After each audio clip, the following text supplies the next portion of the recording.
Hey now, everybody. Apologies for the delay. Technical issues sometimes occur. Here we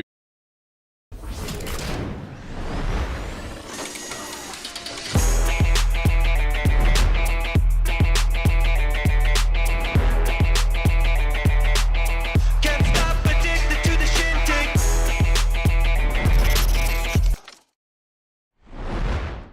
Hey now, boys and girls, children of all ages. Welcome into the often imitated, never duplicated, original, live, unedited, unfiltered, uncensored, commercial-free San Jose Sharks podcast. That is the Pucknologist, here to wrap up your week of San Jose Sharks hockey, part of Teal Town, USA. Do that like and subscribe thing. Leave your take in the comment section if you're not with us live.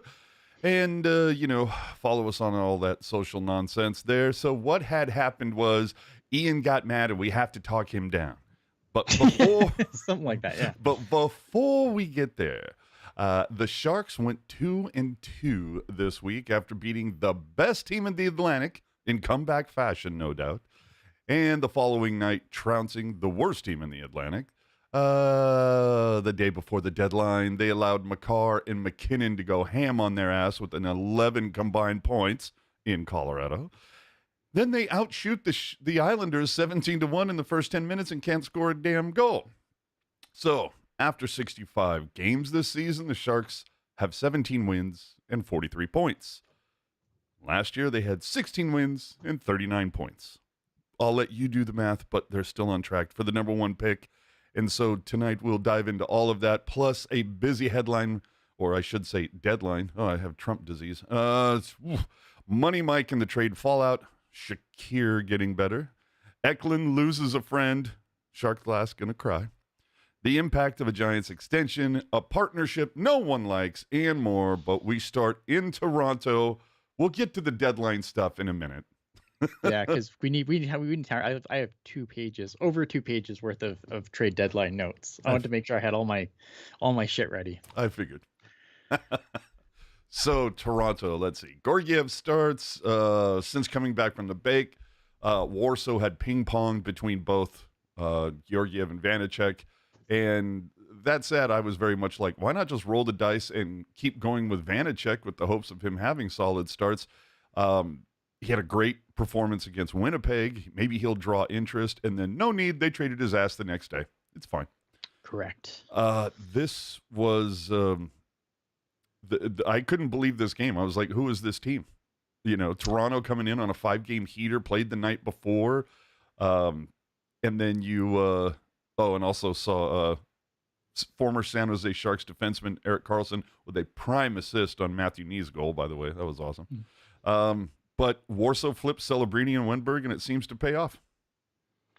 Yeah.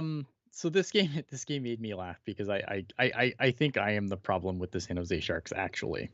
So Monday was the day I was flying home. So I'm watching it. It was a prime game, so I'm watching it in the airport on my phone. And when I get on the plane, it is 1-0 Toronto. And then when I get home, when I finally get off the plane, it's the final score where the Sharks had won. So it's clearly me. I apologize to everyone. That's so silly.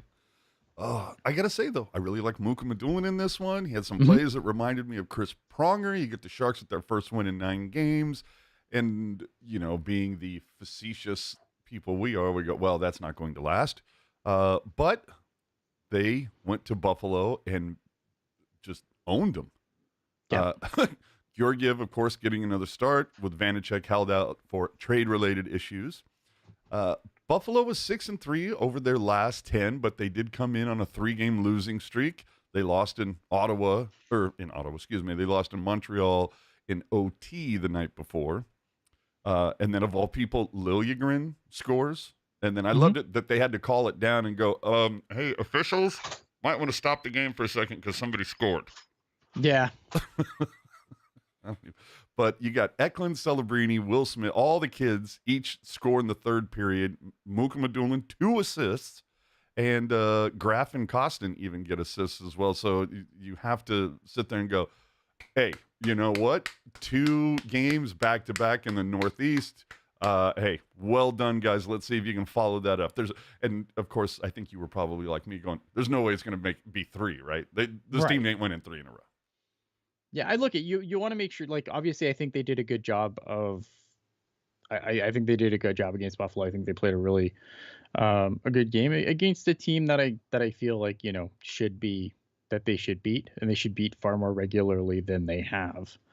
But yeah, I mean, it was like it just everything really went their way, and it was just nice to get that kind of a dominant performance because we haven't really seen that this year. Like they've definitely squeaked out wins here and there, but I don't recall very many wins where they looked as good as they did in Buffalo. It's probably as good a game as they played all year. Absolutely. Knees, knives, I don't care. All right, so the Colorado game is kind of what we would have expected, a 7-3 blowout. I mean, the team had a hard time icing a team, to be honest. An atrocious penalty kill. They allowed Colorado to score 3 of 4, but you had Sturm traded out earlier in the day. Cunnin held out for trade reasons. Wallman also held out after being moved to Edmond. So a lot of penalty kill pieces weren't out there. No, yeah, this wasn't a good game. Like you said, like this roster isn't good, and then you further deplete it the way they did, and Georgiev, I think that was his first game back in Colorado, and that did not go well at all. No. As some one would cheers, some expect. boos. Yeah, I would be mad. Look, if I'm a Colorado fan, like I am so happy he is gone at this point. And that Blackwood has come in and played very well. 100%, yeah. Man. All right. So some fun notes in this. The goal that Macklin Celebrini scored in this one gave him a $250,000 bonus because he hit 20 goals. So you got to love that. Makar and McKinnon just absolutely owning the team in this one. I believe Makar set a record for like 6 points in a game. I mean, it was just silly. And the funny thing is that what looked like a Keaton Middleton goal with 0.4 seconds left in the second was waved off on a very weak goalie interference call, in my opinion. But it would have been funny to see, yet another former Barracuda get his first NHL goal against the Sharks. Yeah. The other thing that I noticed in this was an ESPN game. Sometimes they used, I don't know if it's what they call it, if it's like a floating cam. It's kind of like that same sky cam they have for the NFL that the camera kind of moves along with the play. I really liked it, and I commented on Twitter that I liked it, and a lot of people are like, dude, it sucks. What are you talking about? What did you think, or did you even get that feed? Did they send you the same? Did you see this floating camera? No. Oh yeah, I did. Yeah, I did see the floating camera. It's fine. I don't. The only thing I don't like about it is I have trouble, and maybe it's just because I watch it on like my 24-inch monitor instead of like a 50-inch flat screen. I find I have a hard time figuring out who's who from that angle. Like it's hard to make out numbers, I find. Fair point. I wouldn't mind them using that technology a little bit more, where they can put the little player bubble above the player. Sure. Yeah. Yeah, I think that's my only gripe with that angle is I do find it's harder to figure out who is who. Like I don't have any issues following the play. Without, especially if like I have to turn it down for a second for whatever reason. So I don't have any like play-by-play. I find that it's hard to figure out who's who. All right. The other thing on this, and I hate to just beat a dead horse, but AJ Malesko, who I've typically liked in the past, I don't know. I thought she was having some issues this game, but anyway, it's probably hard to call a game for a team when like half of them had been traded before the game started. So it's probably going to be a little difficult. Anyway, we get to the Islanders game played last night. Isles came in 500 on the road, and as we mentioned earlier, I mean the Sharks just absolutely dominated them in the first 10 minutes. Yeah, like they were really good. But they couldn't beat Sorokin, who I think Sorokin has struggled the last couple of years. I think very highly of him. I think he's a really good goalie, but he definitely showed like what he can do. I don't think he's shown that enough in the last 2 seasons, but I think he's a really good goalie. I think at the heat, like the peak of his power, he's up there with Connor Hellebuck or Shesterkin. Like I put him in that tier of goalie when he's Vasilevsky. on. It's just he's just got to get back there. I think he's capable of it, and I think last night he kind of showed that, but he needs to get back there more regularly. And it shows you what a quality goalie can do, to save Correct. your ass, when the other team's teeing off on you early in a game. Yeah, because I don't think Georgiev was good at all yesterday. No, that first goal from Duclair, oh, he should have had that. The second one, Peugeot, that he screened, I get it. It's not those are going to go in. But that first one, I was like, oh, yeah. And it was funny hearing the broadcast going, oh, did Ferraro get a piece of it? No, he didn't. That was straight in. It didn't. Yeah, it didn't look like to me. Me, I think it was Molasses it was Skylar. Me and Skylar are arguing with Discord, and I'm like, because he's like, oh no, look, you can see Ferraro's stick break, and I'm like, where? Where? Well, the interesting piece was Warsofsky issuing a warning to players following the game, saying there's jobs to be won here for the future of this organization. If you don't realize that, you're in the wrong business. You've got to get your head above water here a little bit. So there's a lot of jobs to be won. We're looking around. We're watching. Every time you practice, every time you skate in our games, in our meetings, if you're paying attention, are you part of the solution here in the future? Evidently, Zetterlund did not fall in that category. Apparently. But anyway, yeah, that seemed Jake like Wallman. Yeah, that was, I don't know, that's kind of a thinly veiled, like, we're not done here, kids. You can't. Yeah, I think it's really easy when you're a team where the Sharks are to just kind of phone it in for the rest of the season. When Hey, Barkley Goodrow's making a career of it. Apparently, you know what I mean? Like you have a situation where I think you have a young team, you have veterans who are probably disappointed that they did not join the people, going on an exodus to try and go into a playoff run, and now you're stuck in San Jose for the rest of the season. There's no playoffs coming. There's probably not very many wins coming in the last 17 games now. Like I think human nature it's easy to kind of be a little deflated by that, right? Popular guys leave the locker room. It's easy to kind of get in a funk about it. So I mean, like I get what Warsofsky's doing, and I think in a young team, I think it is something important to remember. Like, they were talking about before the game, William Eklund being upset about Zetterlund being moved. And don't worry, we're going to talk Zetterlund getting moved later. But and him being upset, and my response to that is like, obviously I empathize. I'm a human being. I get it. The way it was worded though, like they basically made it sound like he lost his best friend. Like, no, he's fine. He's just in Ottawa. It's okay. They made it sound like he lost an appendage. Right, that's what I mean, right? They made it sound like they killed Fabian Zetterlund, and like he's not paraded dead. him through the town square. Ottawa, basically death is what should be on the when you now we're entering Ottawa, basically death. Oh man, that's what the sign should read now. And I get that, right? But at the same time, like my take on that is like it's a business, right? Like, and this is a hard lesson, unfortunately, that William Eklund has to learn. Like, this is a business. This is going to happen, and you got to keep going. Like, and I think he will. Like, I have no worries about William Eklund, being a baby or being like, oh, I don't want to sign here. I know that's like initially, you kind of saw that a little bit on social. Oh, he's gonna want out of here as soon as he possibly can. Oh, Jesus Christ! It's a business. Like, he has to learn that lesson. And frankly, if like they probably traded phone numbers, guys. They'll still keep in touch. This isn't like high school where it's like, KIT, and then you like never hear from the person for 30 years. Yeah. And like, I think that, and I think like if he didn't get over it, then like I will pack his bag for him. Like, and I love William Eklund.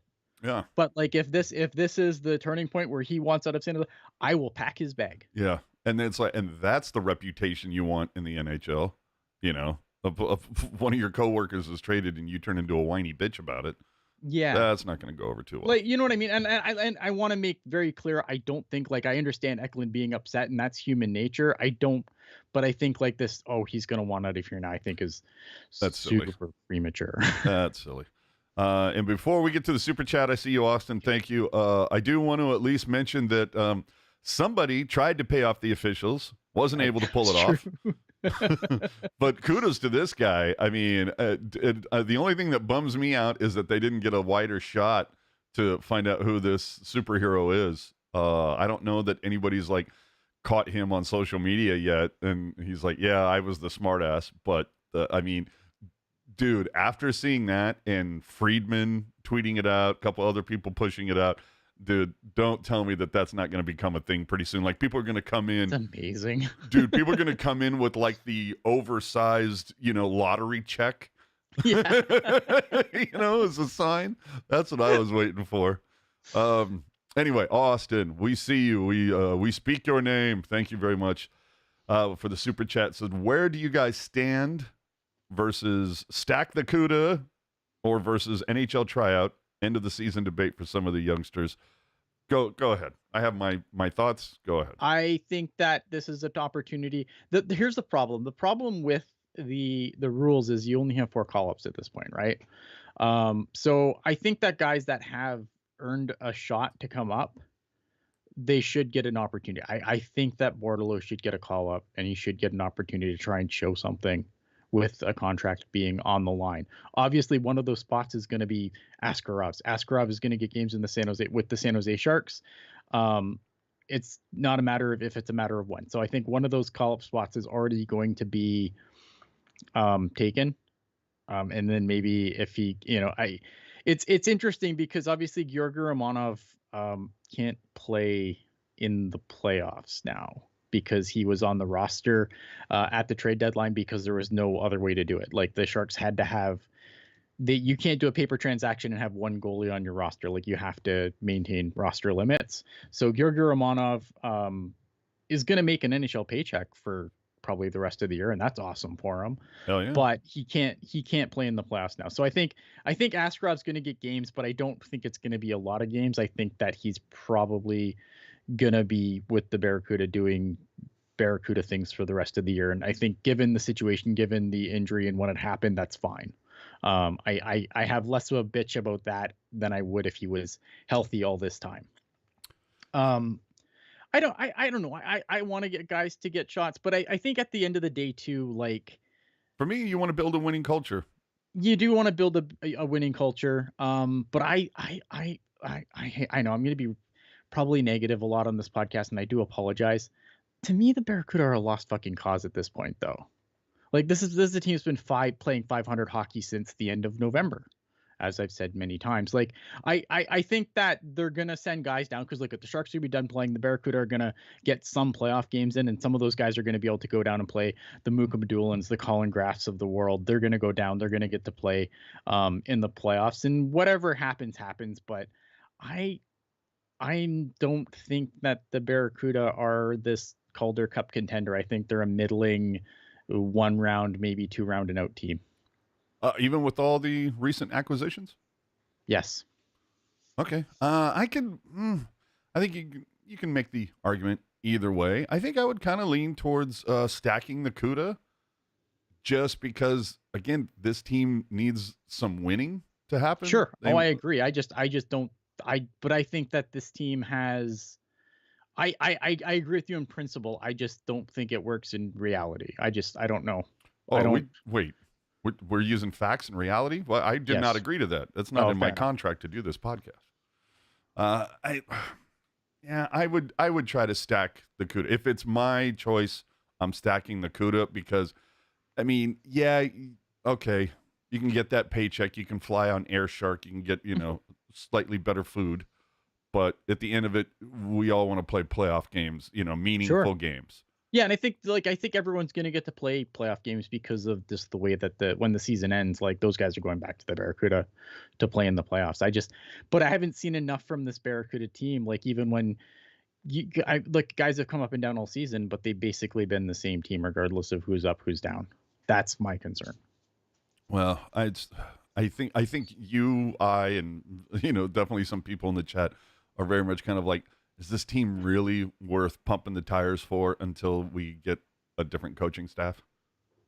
I don't think so. I think that's the first thing Mike Grier has to do in the offseason. Make it happen, Captain. All right, so let's get to some takeaways. Mhm. And obviously, it all starts with the trade deadline. I want to start with a question that we got just before we came on air from Zeke and Mo on the Twitter Okay. machine. It says, "Do you think the Sharks get a similar, better, or worse return if they waited until the offseason or next trade deadline to deal Zetterlund and Wallman?" Now, obviously, we need to take we kind of have to split that question apart because Sure. Zetterlund didn't have a next trade deadline. It was this one. Mhm. So I guess let's start with Wallman in this one. Would they have gotten a better return if they had waited an offseason with Wallman? I'm going to say I don't know if I take that chance because what's to say that this season wasn't an anomaly for Wallman? So you strike while the iron's hot kind of deal? Yeah, that's kind of without I do want to talk about the Wallman trade down the road when we get there. I will say this though without giving too much of that away. I think that he's had a really good year. You do worry would this play have been something that he would have been able to maintain going forward? I'm not 100% on that. I'm really sad to see Jake Wallman go, but I think this is a situation where two things can be true. It sucks to see him go because I think he was the best blue liner on the team, and I think you would kind of want that going forward, right? Like it should be Askerov's net next season, Mm-hmm. and I don't really want him to get shelled.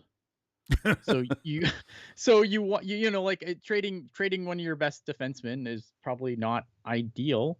But at the same time, I mean, the return, like considering the fact you got him for nothing and then it just kept growing into more and more stuff. Oh, you didn't get him for pretty good. nothing. You got him with a second. You got Yeah. paid to take him. That's what I mean. Like, That's what do we insane. What do we give up? Future considerations? Yeah, one of my favorite all-time players. Like all-time player. Like considering you turned nothing into a second, got a second and then you got another first, and it's really good asset management. I just worry about what this blue line's going to work like next year, because if you go on whatever your cap thing of choice, whether it be puck PD or cap wages or whatever, this whole blue line is basically signed next year. And I think we can all agree that the defense is the absolute worst part of this team. Oh, it ain't nice. But I mean, so what you're going to have, Jesus, is it really going to be Ferraro, Mukhamadullin, Vlasic, Liljegren, Thrun, Desjardins? They're gonna have to. I mean, Thompson. They could trade, but I'm gonna say it. I'm gonna repeat this phrase a lot on this show. I'm not gonna praise Mike Grier for what he might do. I'm only doing with what he's done. Yeah. So yes, could he make some trades and overhaul the blue line in the offseason? He 100% can. And when he does that, I will give him his flowers. If it's good, I will rip him apart if it's bad. But he hasn't done it yet, so I am not giving him flowers for shit that he might do. Yeah. Oh, absolutely. All right, let's start with just kind of what's happened. So what had happened was, oh, by the way, Eric did promise me a graphic for tonight, but it was not delivered. So apologies for when that happens later. So what has Grier moved out? What's been the return overall? So let's just start with, let's rewind the clock a little bit. Mhm. Out, you have Kakinen coming in, Vanicek in a 2025 7th. I think we all agree that solid deal. Yeah, fine. Georgiev, Kovalenko, a 2025 5th, 2026 2nd for Blackwood and Giovanni Smith. Yeah, I mean, it sucked, but it was the play. It was the play, and I think a second and Kovalenko right now for Blackwood, I would make that deal. Right? Yeah. So Georgiev and a 5th for Giovanni Smith feels like a fleecing for the Sharks. You know what I mean? Like if you break it down like that. Look at Mackenzie Blackwood. I love Mackenzie Blackwood, but I think it was a situation where the Sharks didn't want to be good this year. Well, and once you got Askey, any goalie coming in goes, oh yeah, I'm not. And that's the other thing too, right? Like, is Mackenzie Blackwood going to want to stick around and be the 1B to to Askarov, and that's a thing, right? Um, Askarov's the guy.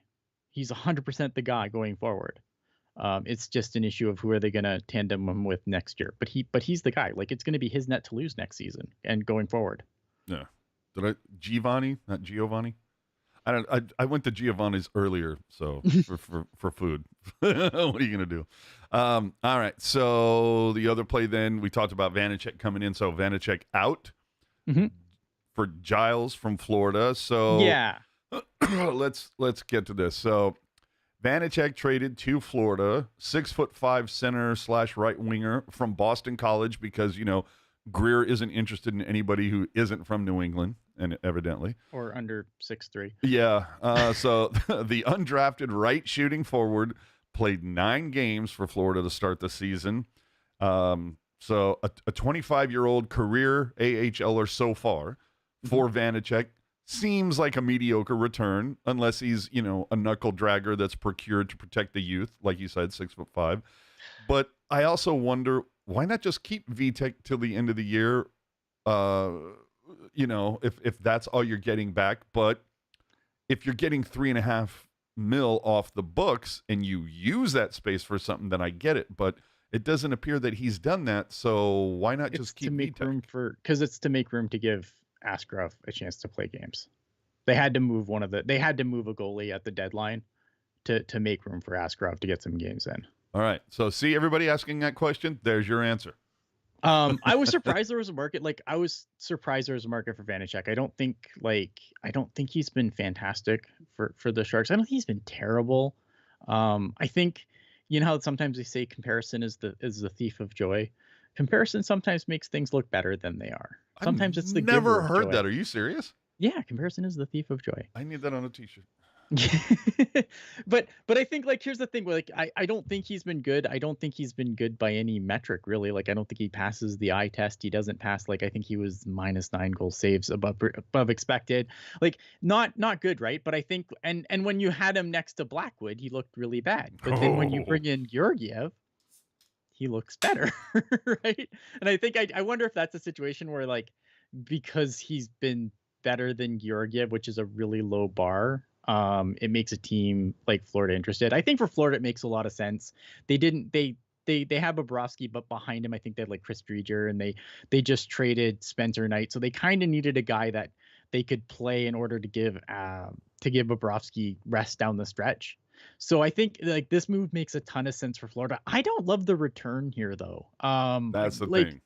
Greer has this love affair with bottom 6 forwards, and it continues. And I think they probably wanted some flexibility, the Panthers, because they're really close to the 50 contract limit, and I think this is probably part of the reason why you get this guy.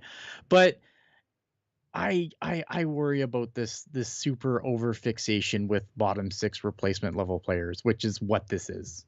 See, I worry about the fixation with New England, but that too. But maybe this is also a case of, look, I think when they procured Vanicek last season, I think we talked about it. It seemed like kind of it was a obvious rehab thing. Can we rehab this guy? Because things have been going really well with Spear and Nabby and Miller, and maybe they can turn this dude around.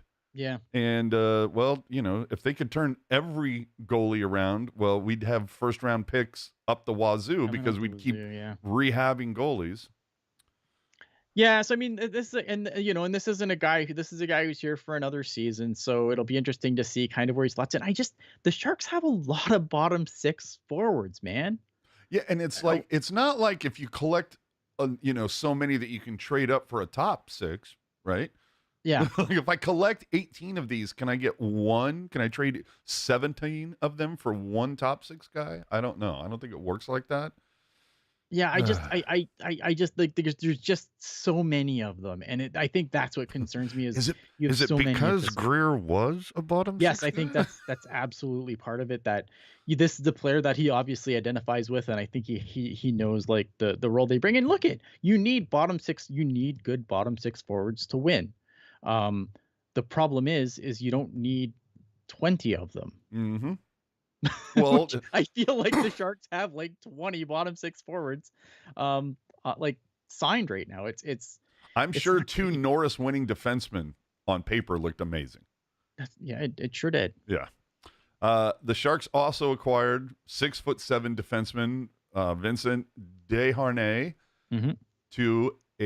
for a 2028 fifth round pick for some reason. So anyway, a right shot defenseman, which of course obviously makes your value go up like double. Yes. He's in the first year of a 2-year, $4 million contract. Obviously, that's going to carry You a gotta $2 hit the million. floor. Yeah, $2 million cap hit seems a bit much. Again, not sure is this acquisition because you're trying to John Scott this bitch and protect the guys. What are we doing here? I think this. So I think the one thing, like, the Sharks do have a real lack of depth on the right side of the blue line. And I think that's also, like, I don't love this move, but I don't hate it either. I'm kind of whatever on it. Fifth round pick, whatever. I don't care. Like, it's a fifth round pick. That's fine. Like, I'd be more mad if they moved like a real pick for a player like this. A fifth round pick, I think it's what, 2028 or something. Joe Pavelski is offended by that. Yeah, 20. Well, he can be. Like a 2028 fifth round pick, I don't really care. I think this blue line has a serious deficiency in physicality. This kind of addresses that. But again, this is a guy who signed next year. You just moved Jake Wallman. Like, this does not make your blue line better. It makes it more balanced. It brings a physical element, but this doesn't make the blue line better. And this guy is signed next year. And again, if you go look, you're going to see that most of this blue line, with the exception of Jan Ruda, is back next year. He's so big. I like the idea of calling him a physical elephant. He is kind of a physical elephant. Like, I think there was a need to bring some physicality to this blue line, because I think this blue line is fucking butter soft. Well, and who was it that Wallman lit up last night for Edmonton? Oh shoot, it was Mikko Rantanen. Okay, so he lights up Rantanen. Everybody's going, "Oh, is there some sort of mandate with the Sharks that they can't do that?" I don't know. But dude, the biggest thing for me with Wallman was his post-game comments saying, that's probably the biggest thing I've noticed here in Edmonton, the compete level, and these guys are always on. It feels like a different level, and I'm just really excited to play at that level. How is that not an indictment of the Sharks blue line? It's a huge indictment. I mean, but again, or the team overall. Yeah, I was gonna say team overall. It's the worst team in hockey. Like, of course it's not good. Like, I would be more concerned if you went over to somewhere else and said, man, the Sharks have everything going in the right direction and everything's great, when this team is this team. Like, as currently constructed, like, this is not a good team. All right. Let's get back into going out, coming in. So Desharnais comes in for, as we mentioned, 2028 fifth. Okay, big deal. Yeah, it's fine. Yeah. The 2025, a first and a fourth then for Grandlund and CC to Dallas. I think, yeah, that was something that was going to happen. Yeah, I do wonder if, like, with the way that some of the prices went, if he held on longer to Grandlund, I wonder if he could have driven that price up. But I think given the return at the time, I think it's fine. I mean, if you can get a first for a guy, absolutely. But no, I see what you're saying. I almost wonder if, like, the first and the fourth were for Grandlund and the CC was like us going, yeah, can you take this guy too? Yeah, you have to take this guy too. Yeah. I'm sure everyone.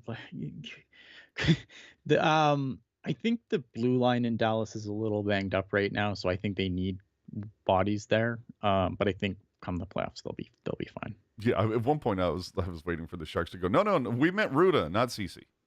Yeah. All right. Nico Sturm goes out to Florida along with the 2027 seventh rounder. The Sharks get back a 2026 fourth. Nico couldn't have just gotten the pick just by himself. Like, the Sharks really had to toss in the seventh.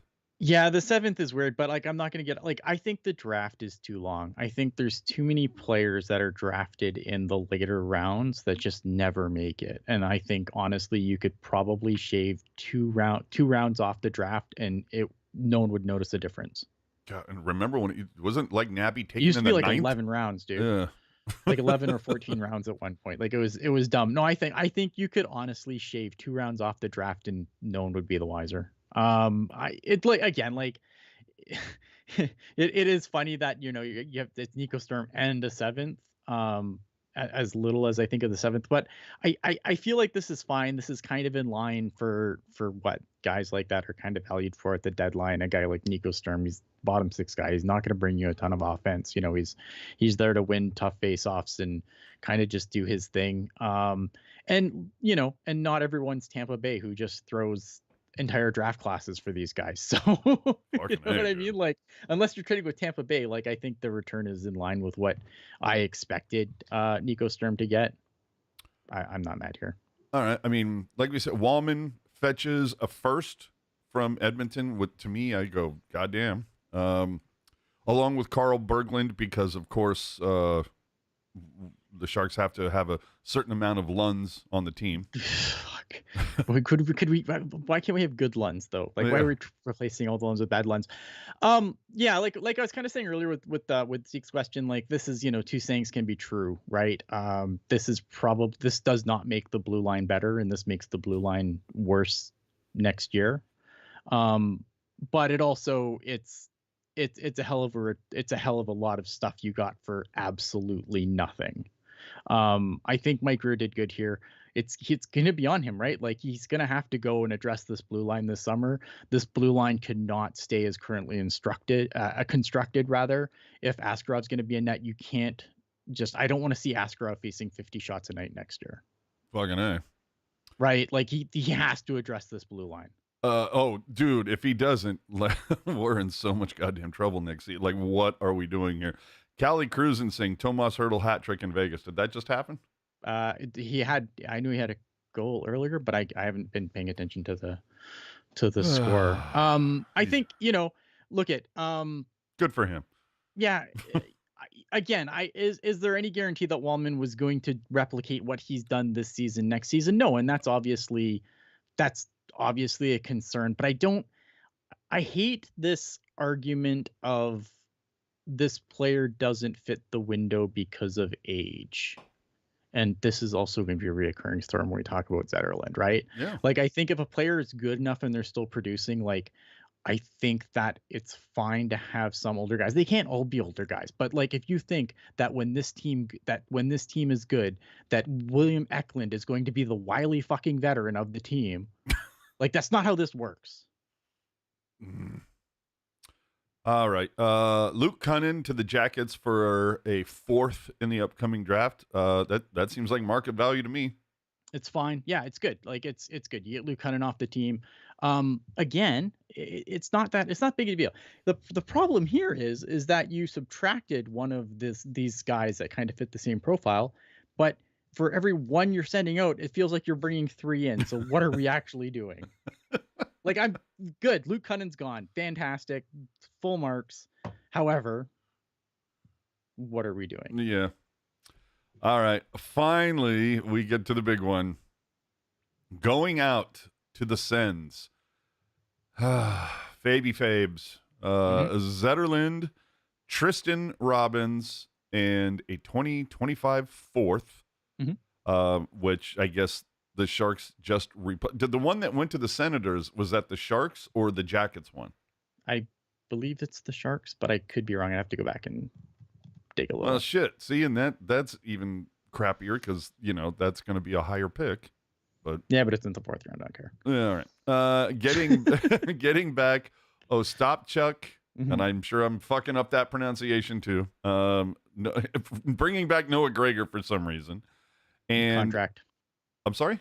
Make the contracts work. Yeah, and a 2025 second. So this, I mean, before I'm gonna wait.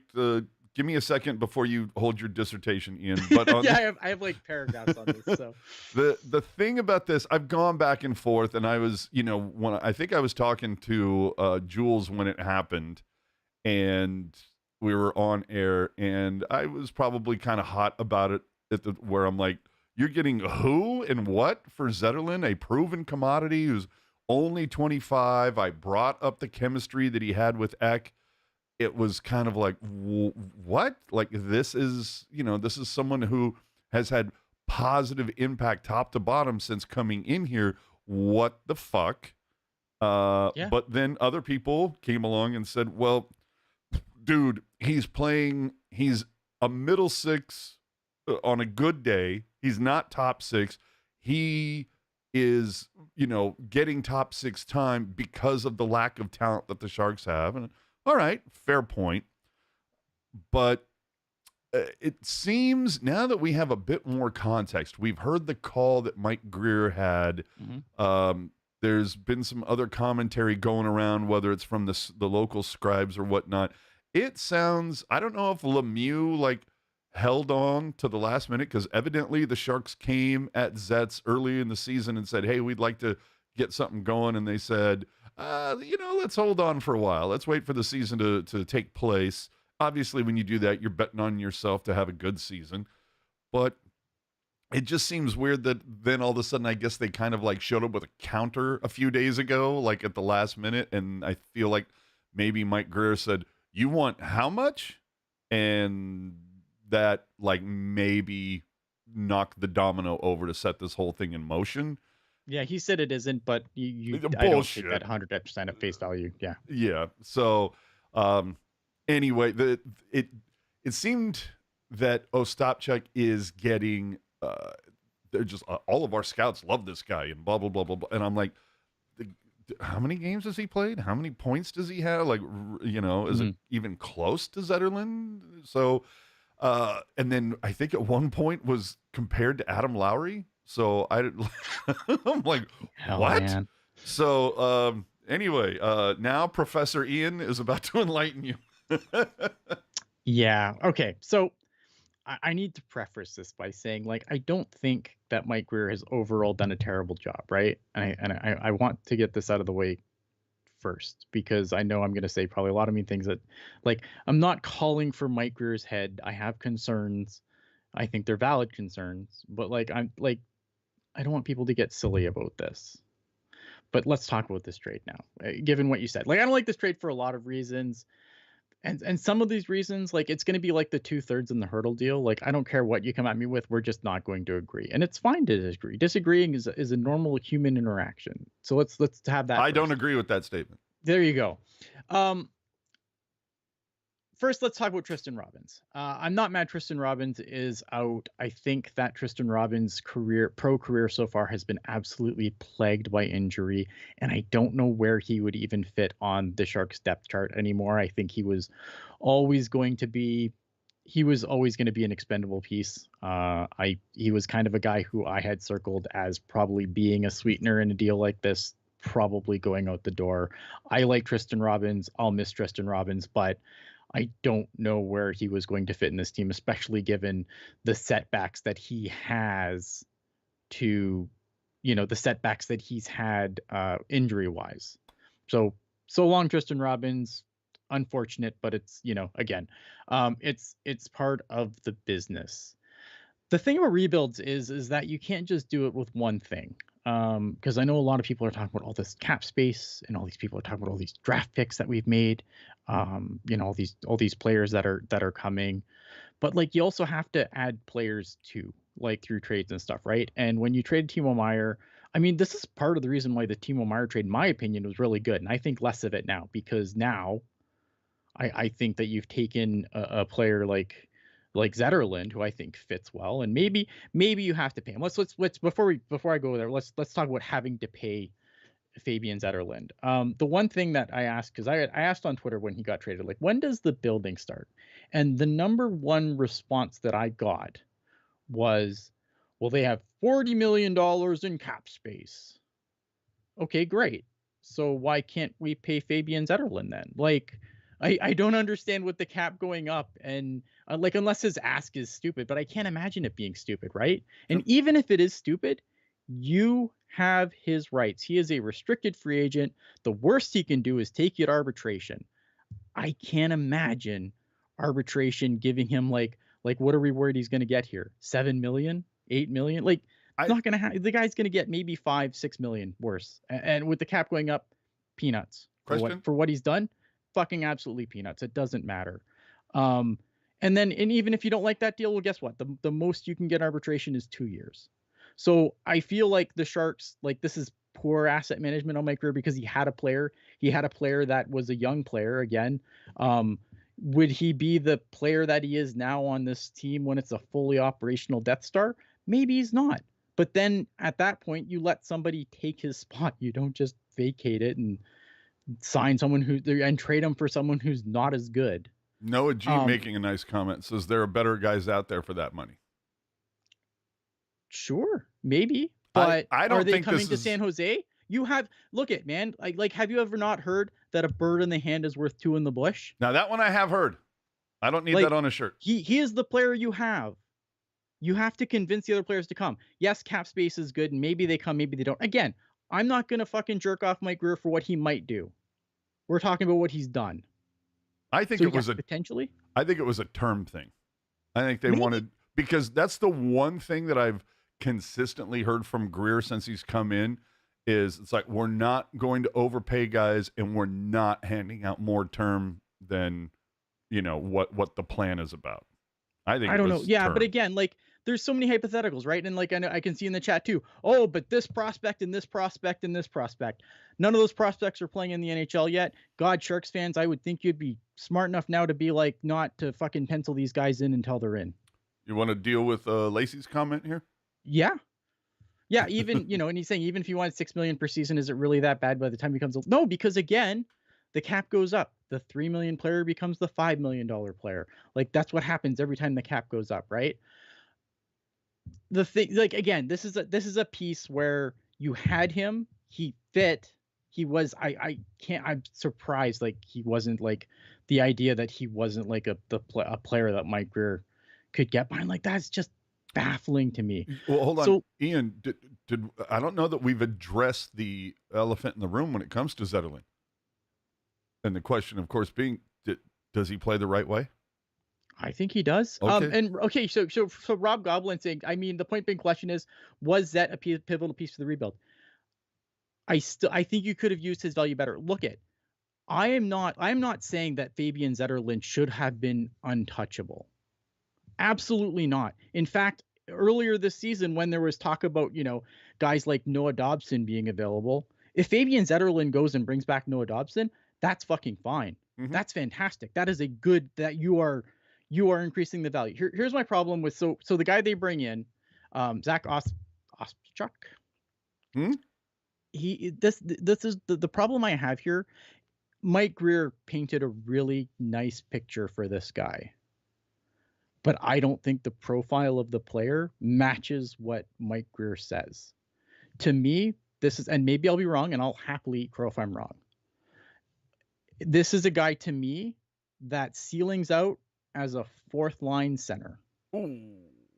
I don't see a 3rd line center here. This draft class from Ottawa, this is when Pierre Maguire was in their front office and they had that really awful draft. That's where this player comes from, that draft, where it was all just gritty, hard to play against, pain in the ass guys with no real scoring record or anything. It was like Tyler Boucher, and like, go and I will, I'm not going to lay it all over here. You can go and do your own homework on this, but go look up that draft and go look up the players that they took that draft and the point totals that some of those players had at lower levels of hockey. Like, this is a guy who is only 21. So maybe he becomes the guy that Mike Grier says he is.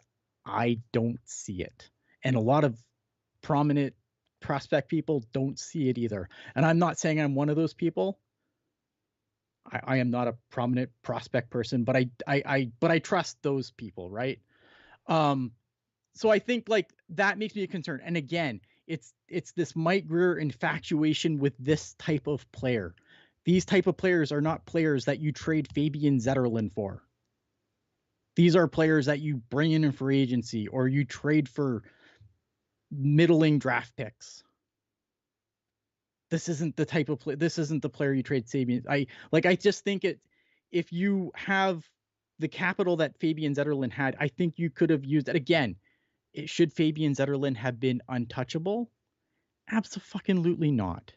I just think you could have used him to bring in something better to help build the team. The only real building outside of the draft that Mike Grier has done so far now is Askarov. That's it. Like that should be concerning for Sharks fans because we're in year 3 now. And I don't think next year is going to be much better. I am terrified next year we're going to be fucking talking about Gavin McKenna in fucking October.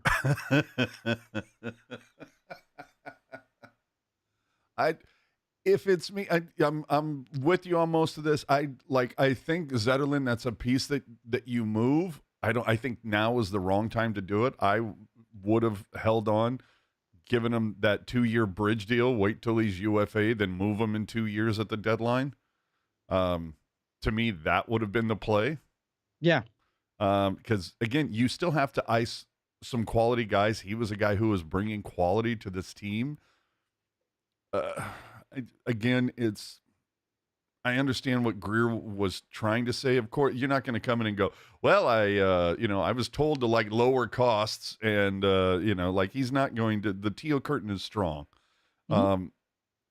But getting, everything that I've seen so far, which hasn't been a lot, but everything I've seen on Ostapchuk, I just kind of go, what really are we doing? And I here? think, look at, I want to say that like Zach Stapchuk is a player that I'm probably going to like a lot. Sure. Like he's going to come in, he's going to get like, I'm not going to be angry at this guy because, Fabian Zetterlund's the guy that goes out. But like he's a player that I'm probably going to like a lot. He's going to absolutely get a clean slate with me. I just think, again, I just don't think that is the level. You don't trade Fabian Zetterlund to get a fourth line center. Let me ask you this, because I know nothing, so I defer. Guy and his dog says Zetterlund camp did not want a bridge deal that was obvious. Correct me if I'm wrong. We don't know that. Okay, but let's just say he's an RFA. Yep. If the Sharks say 2 years, $4 million a year, hypothetically, because he's getting what, like 1.5 right now. The worst he can do is sit at home. Okay, but my point being is that if the Sharks, there was arbitration involved, right? So if the Sharks sat here and go, okay, Chief, we're going to give you $2 million or 2 years at $4 million, what can Fabian do? Like go to arbitration? Okay, and then what's the best he can do? Ask for the world. And he can ask for the world, the arbitrator. He can ask for the world. And but the arbiter is going to like look. Is going to assign him a contract, and that's going to be it. And he's going to have to play to it. Okay, but my point being is that he could do better at term, or I mean, do better on money. Would an arbiter say, "Oh no, Sharks, you have to sign him to at least 4 years"? So you can't get more than a 2-year deal out of arbitration. Like that's the rules of arbitration. Okay, so that's where I'm confused. Is why didn't the Sharks go, we want him for 2 more years. That fits perfectly into what we're trying to do. I agree. That's what I'm saying. Like that's how you handle that. I think that's how the Sharks, if at worst case scenario, that's how you handle the situation, in my opinion. All right. See, we're on track. Okay. See, I feel like we've reached a common ground. Should have held him for 2 more years.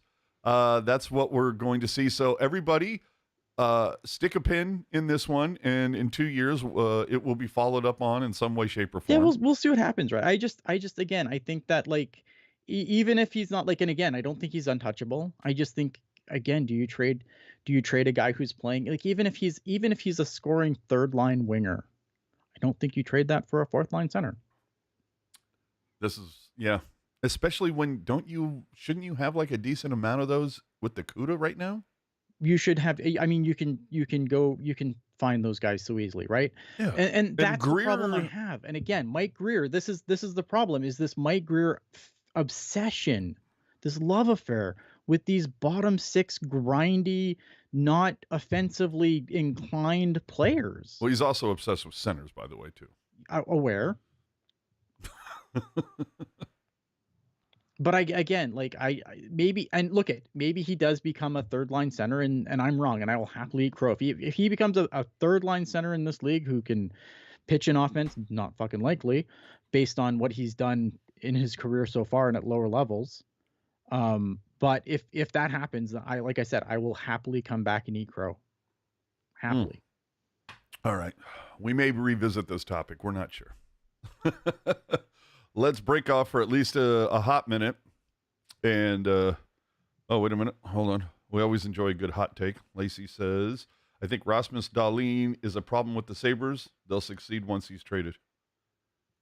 Sharks got cap space. Why not? No.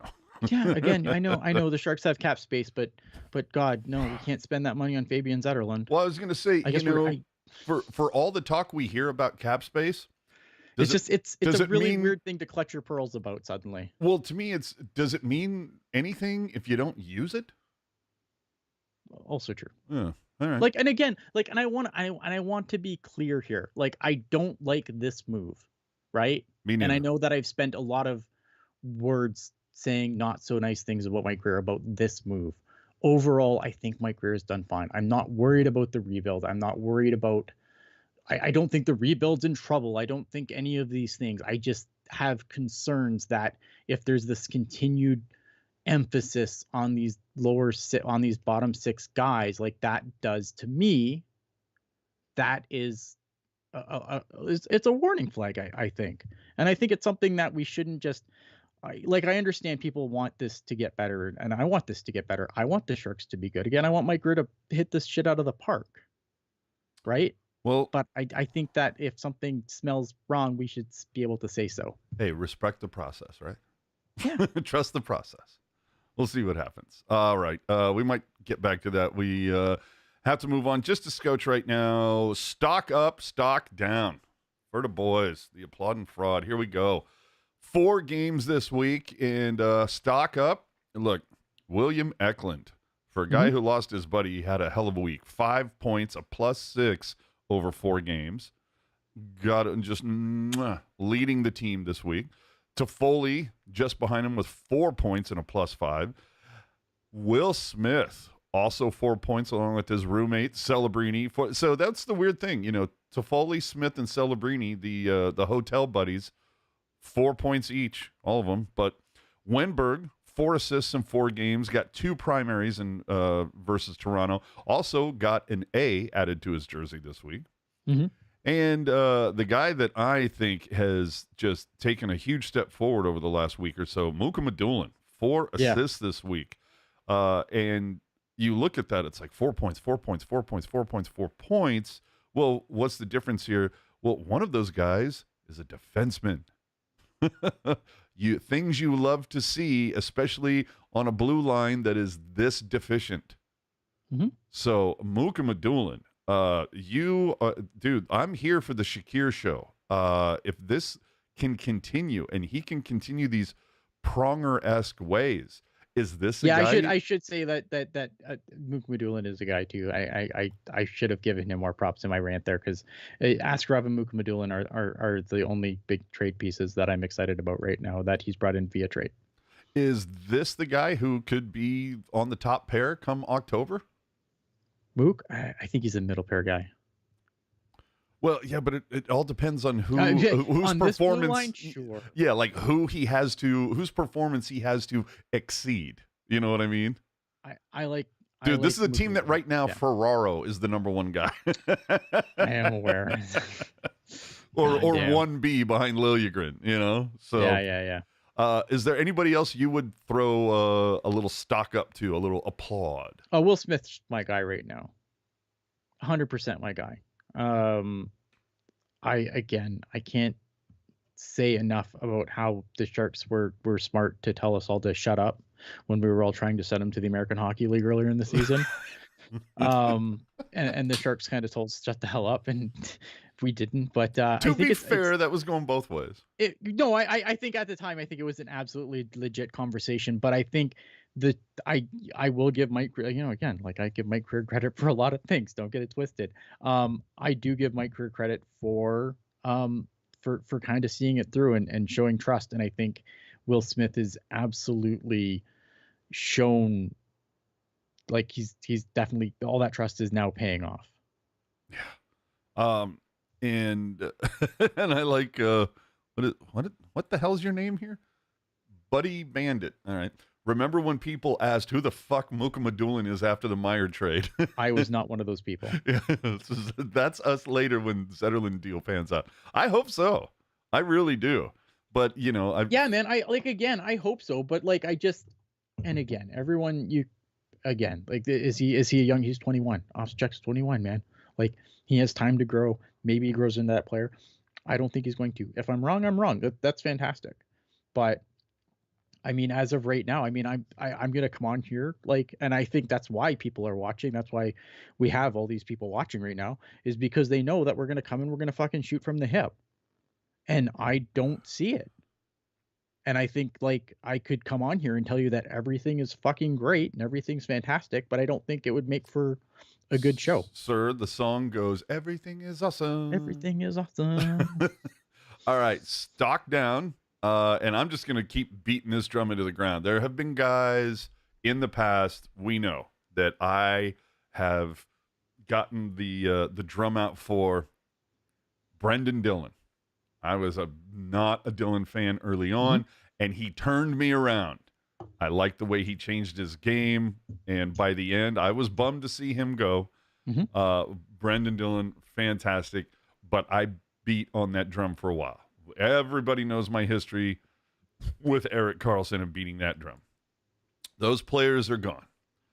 Yes. Barkley Goodrow, what the fuck are you doing here, my man? Like, I understand you didn't want to come back. You were pissed off about it. But, my man, you lead the team in 3 categories. Most penalty minutes. You have the worst plus minus. And, again, we all know I'm not going down the fucking rabbit hole of, plus minus is a bullshit stat. I don't care. These are just facts.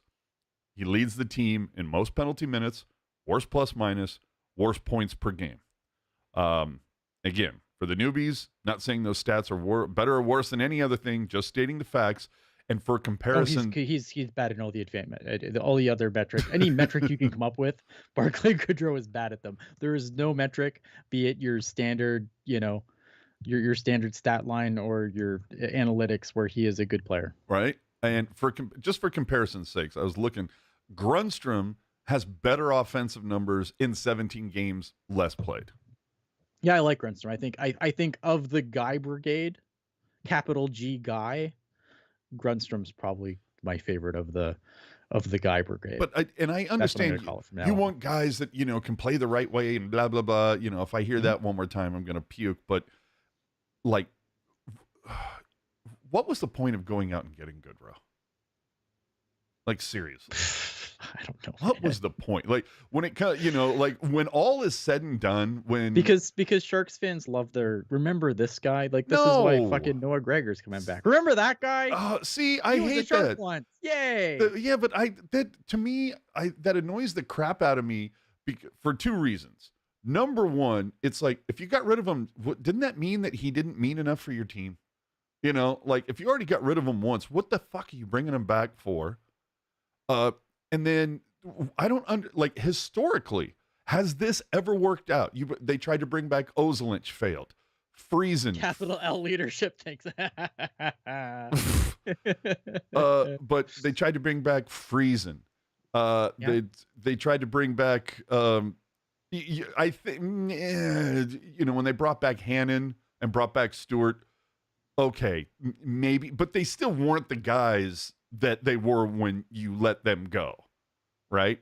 But from a forward perspective, this has yet to work out. Friesen, none of this. So I just don't get it. I don't think bringing back Goodrow was a good idea.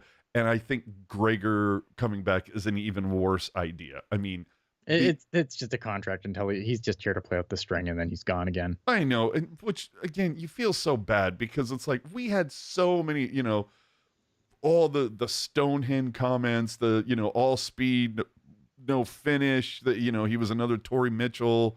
It was just, oh my God. All right. I should probably digress. My other stock down for this week, Jesus, this penalty kill. Oh my God. Like, how many power play goals are the Sharks going to allow? 1 in 4. Easy. So, typically, a decent, like NHL average power or penalty kill is going to kill at about 80%.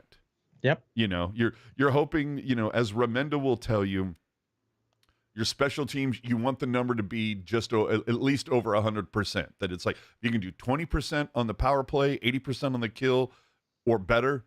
You're looking pretty decent. Over the last 5 games, it hasn't been 80%. It hasn't been 60. It hasn't even been 50. 47%. They killed 8 of 17 over the last 5 games. Mm-hmm. Talk about something that needs to be fixed.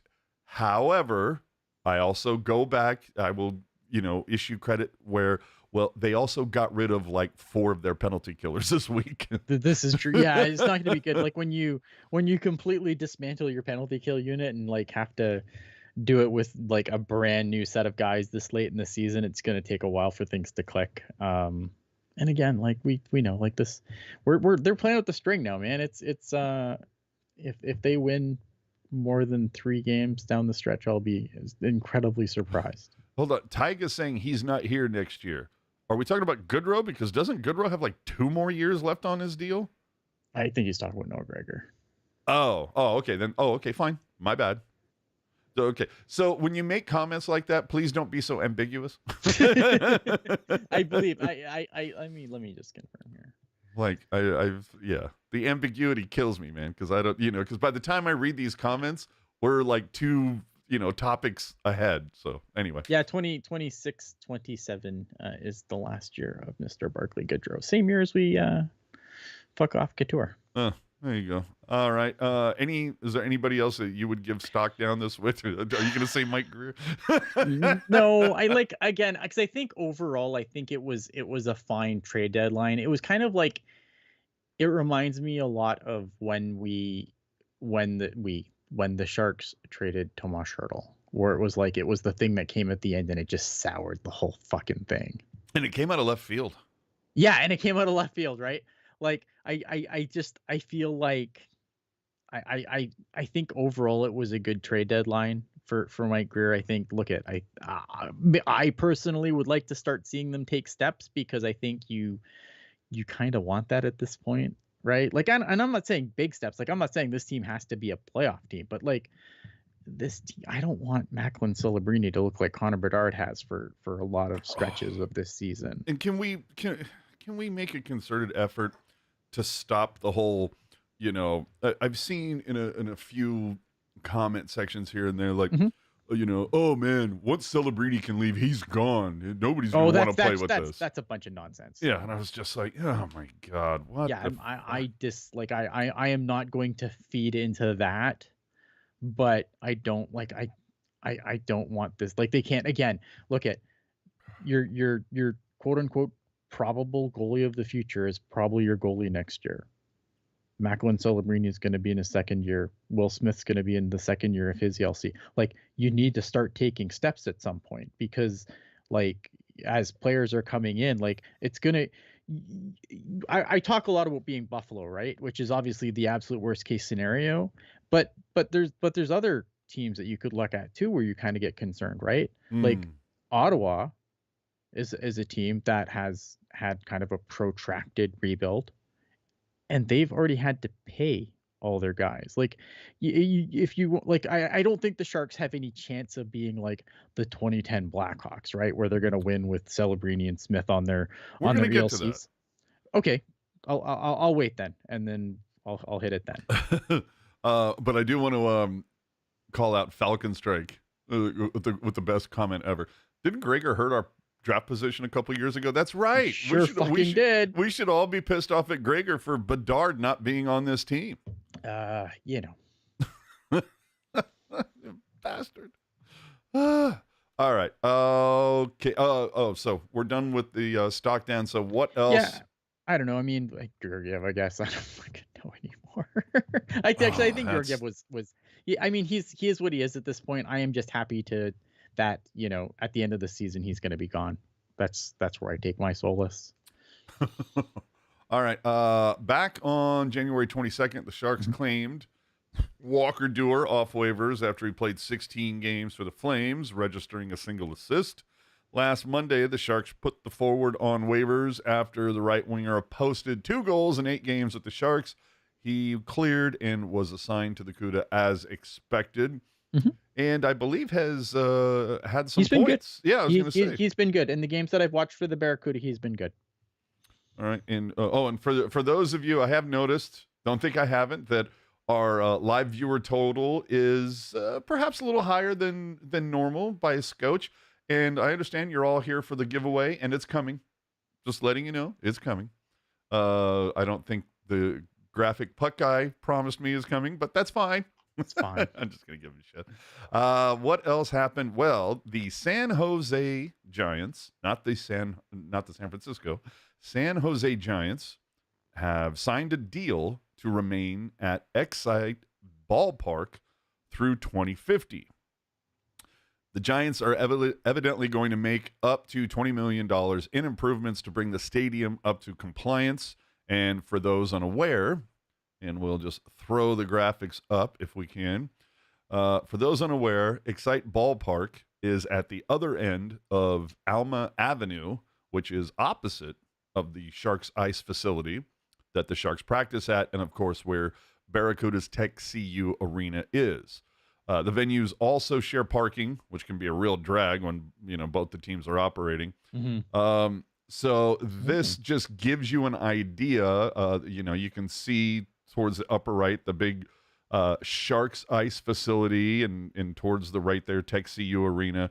But behind it, with that shared parking, is Excite Ballpark, where San Jose plays. Now, the weird thing is, oddly, there was no mention of the new ballpark that was brought up just before COVID, of course. So I don't know if you can kind of make tell of what this is, but here, I'll go back to the original image.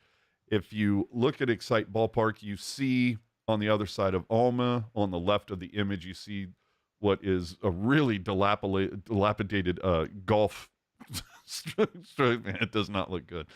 But you can see the golf course, and then on that entire block, you have the parking, you have the practice soccer field, and then you have a practice baseball field.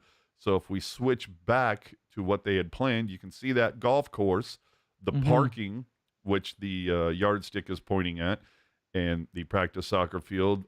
There was supposed to be built a new ballpark for the Giants, which obviously would have, you would have thought offered a lot of expansion for Sharks Ice. There was a lot of people at the time in like 2019 when they were talking about this, we all kind of said, wouldn't that be perfect?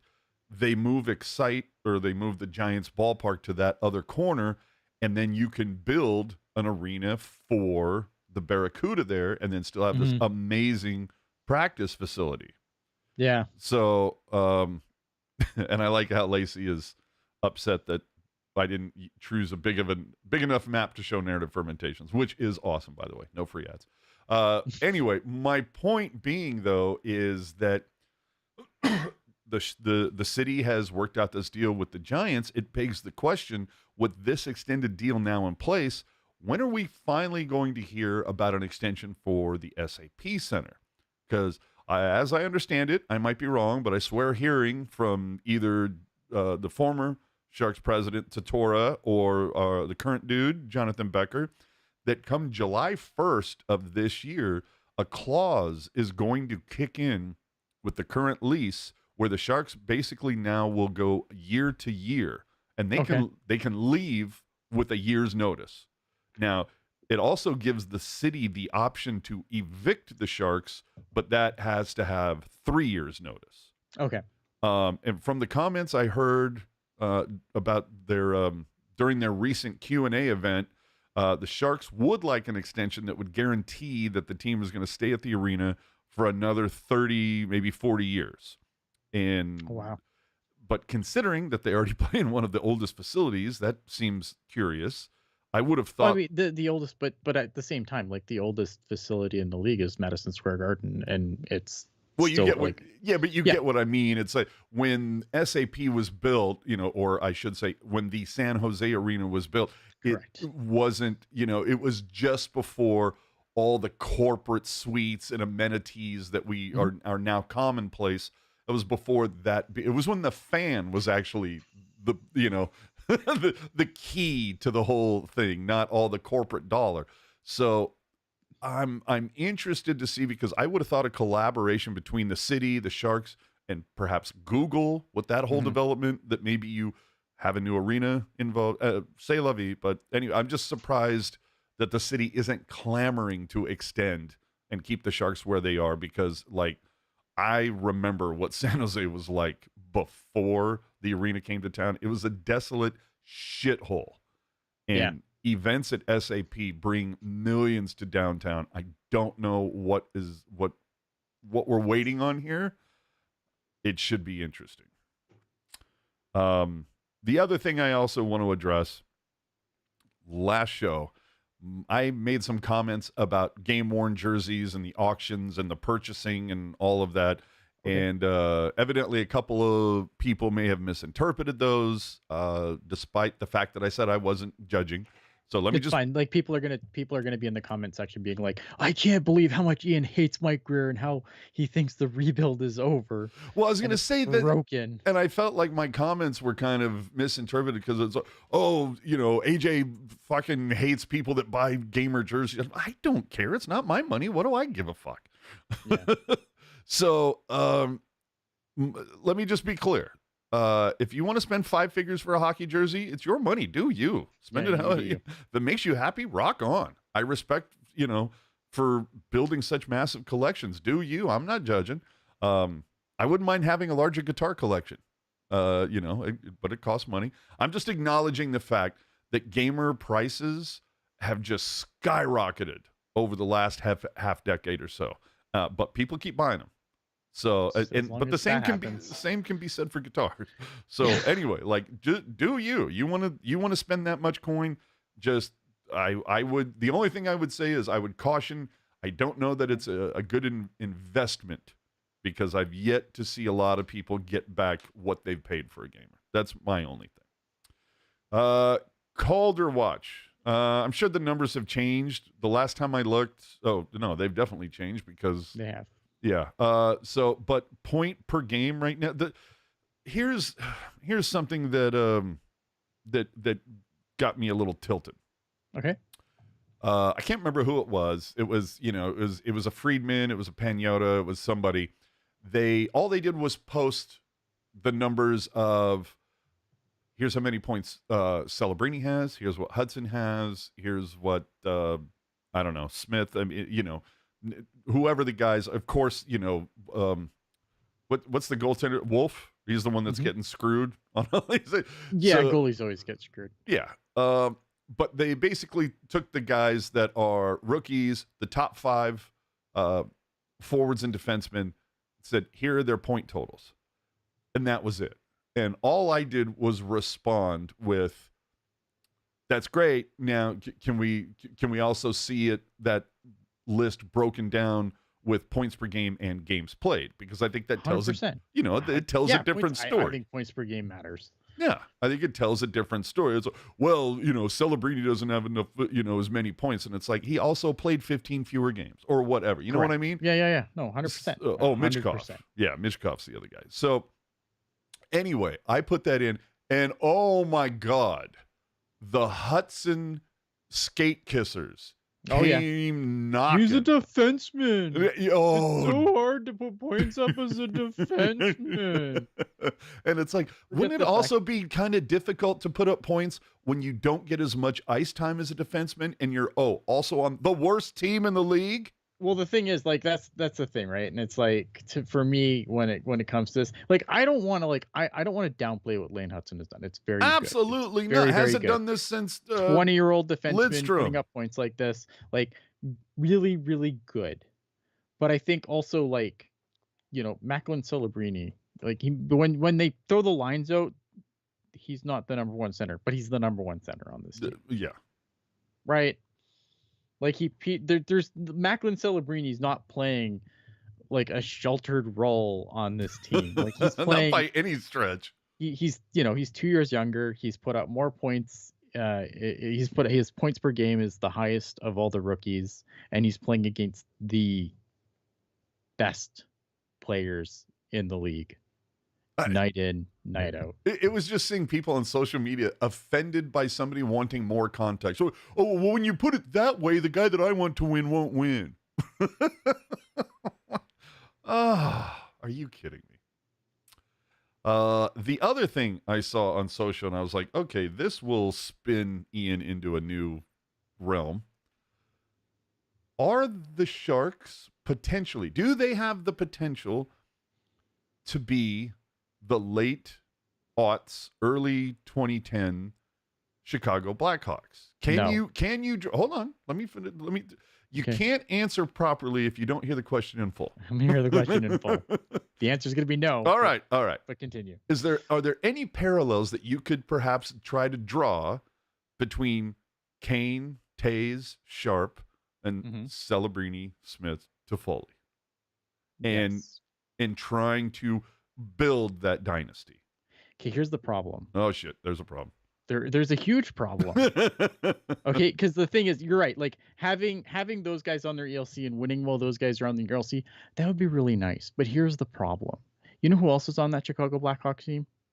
A Marian stacked, Hossa, I was going to Duncan say Keith, a stacked Dustin defense. Byfuglien, Brent Seabrook. Like the Sharks don't have Hammer. any of that. Yeah, Jarmelson. Jarmerson.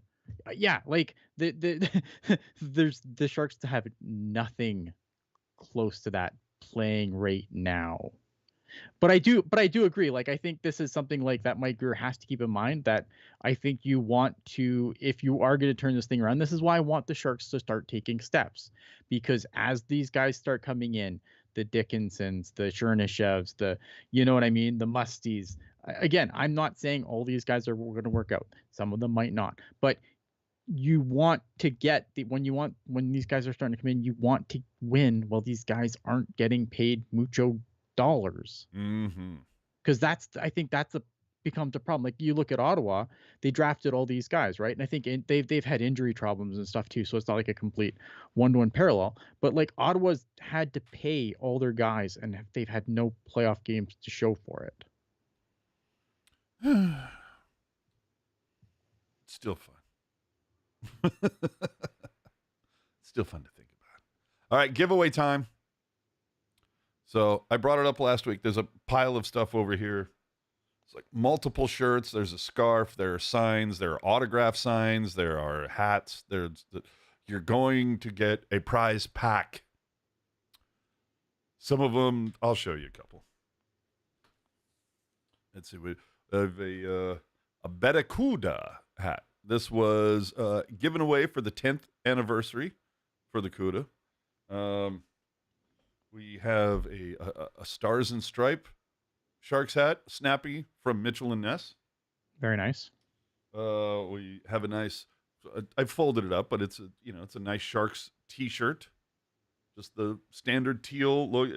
To me, the reason why I appreciate this is because this is what it's about. Team teal, this logo, boom. We don't need all the other 100%. nonsense, right? But speaking of nonsense, we have the soccer jersey giveaway. It's like a polo shirt. I don't know. It's cool. I dig it. Drink koozie from a viewing party drink koozie, because those are most important. The reverse retro scarf that was also a giveaway. Ooh. We have a jumbo territory sign to go along with your jumbo magic puck that was the giveaway from Jumbo's retirement night. And there will also be we had so many people. I think I'll throw in a Zetterlund. Oh, this is okay. So that's Zetterlund signed. So for those of you who are like, Zetterlund, we'll throw that in there as well. And probably a couple others. Sad Zetterlund. Sad William Eklund. Sad Ian. So sad. So in order to win the prize. And I see we have somebody saying, give me those giveaways. All right. Here we go. The cricket shirt. Yeah, last year's South Asian. There you go. So, here is the question. You all have a shot, and good luck. The other thing I need to preface this before I ask the question. If you have a problem with the answer and you don't like it, take it up with Puck Guy, because he's the guy that I went to for this. Bust his kneecaps. Yeah. So, between the beginning of this season, of this franchise, since 1991, when the Sharks began, there have been a number of different jerseys that this team has worn. There's been different versions, manufacturers, different design styles, whatnot. How many different jerseys have the Sharks worn since their inception? Now we're talking, and I'm going to give you a free hint. In the first 5 years of their inception, they wore 2 jerseys, home and away. That is your hint. So we are counting those as 2 different jerseys, home and away. Those are 2 different versions. So the first person who comes in with the correct answer is going to win this. And so while we wait for those numbers, we're going to move on. So go ahead, get your guesses in, and then we'll roll it back on the chat and see if anybody got it right. Fanatics has made the long-awaited push into ticketing via a 2-way partnership with Ticketmaster.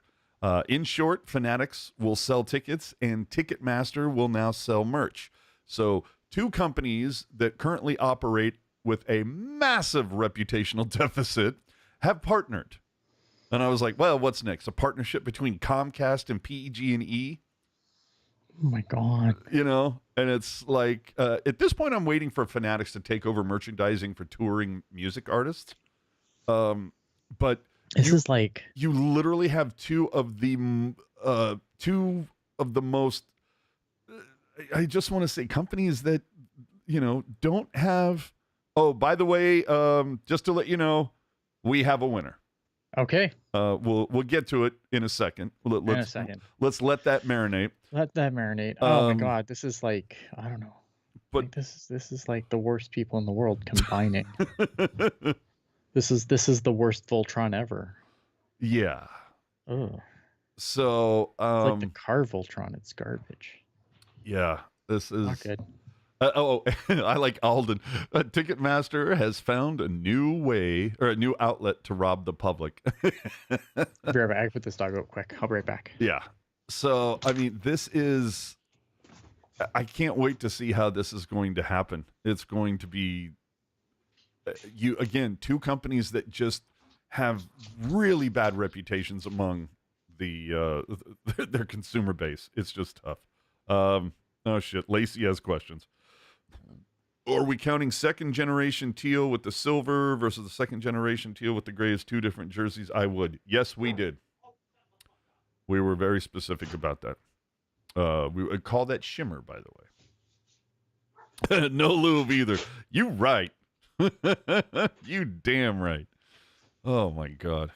It's just, I think Ticketmaster and Fanatics, maybe both of these companies have the opportunity to try to better their reputations.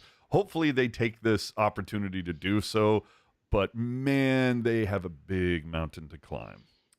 All right, Ian is back, and it is time to announce the winner.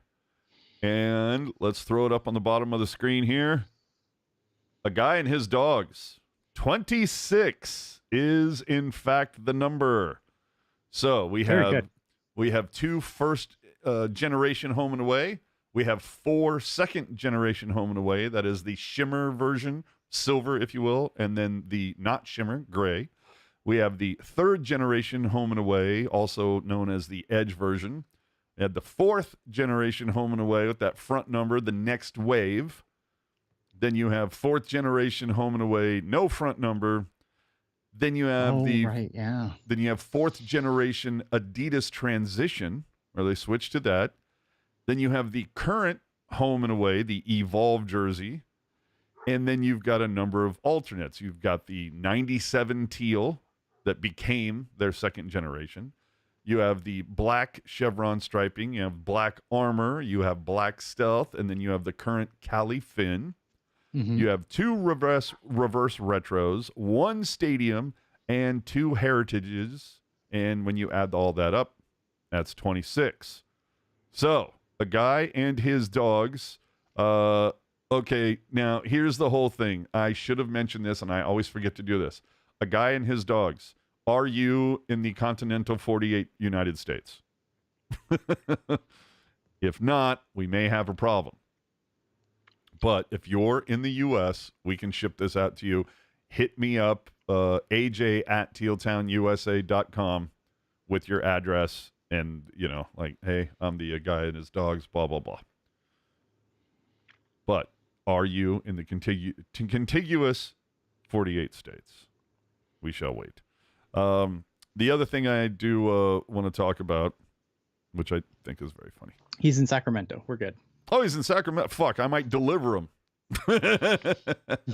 Anyway, I think it was last week. Hell yeah. All right, so a guy and his dogs hit me up. I think it was last week we talked about Tom Tolbert, who was a sports host on KMBR for like 3 decades. He was let go by KMBR a couple months ago. And of course, as every former sports talker does, he announced a new podcast. Since then, the ratings came out and KMBR fucking cratered. Like, it was bad when they fell to a 2 share. And in their latest book, they hit 1.9.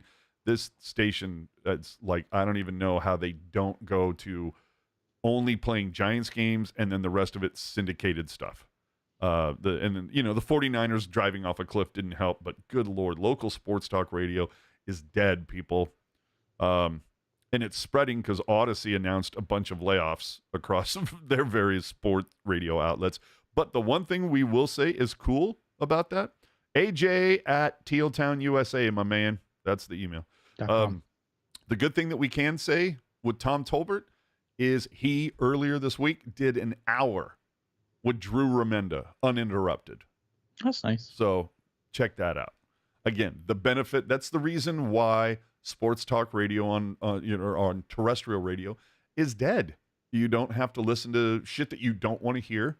I don't want to say I hate the Warriors. I don't care about pro NBA. And in fact, oh my God, dude, just for a quick tangent here, on social media, LeBron James, was playing a game, I guess last night or something, and had one of the biggest flops ever, where like a guy like lifted an elbow like within a foot of his like neck area, and LeBron just throws his head back as if he was like nearly decapitated. And the best tweet ever, it says, "I don't want to hear this man compared to Michael Jordan ever again." But oh my God. Anyway, yeah, sports radio is just it's over. You don't have to listen to an hour and a half about the Warriors just to hear 5 seconds about the Sharks. So yeah. All right, let's move on to that other team before we get out of here. Ooh, Barracuda.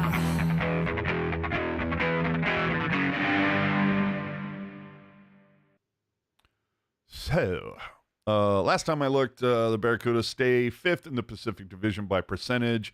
Obviously, things are a little different in net with Romanoff getting... is it Romanoff? Is it Romanoff? What is it? Lacey? Yeah. Anyway. I think he's Georgi Romanov. Okay, so either way, that dude That guy. got called up to the Sharks, as we mentioned earlier. So now you have Carriere and hopefully Askey soon. Poor Dell. Yes. Anyway. Unfortunately, it's Arundel right now. Yeah. So, which I feel bad because, like, I think Arundel, I like Arundel a lot. who doesn't?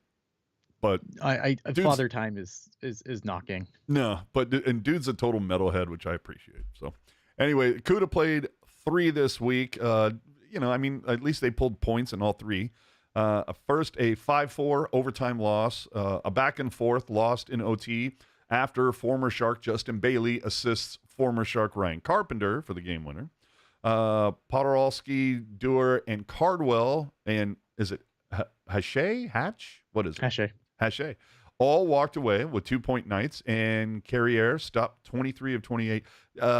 Carriere not stopping a lot this week, with the exception of getting a shutout because he was celebrating getting a two-way contract, shutting out the Canucks in Abbotsford, and he stopped 35 of 35 while Boards, Gushin, and Dewar all scored.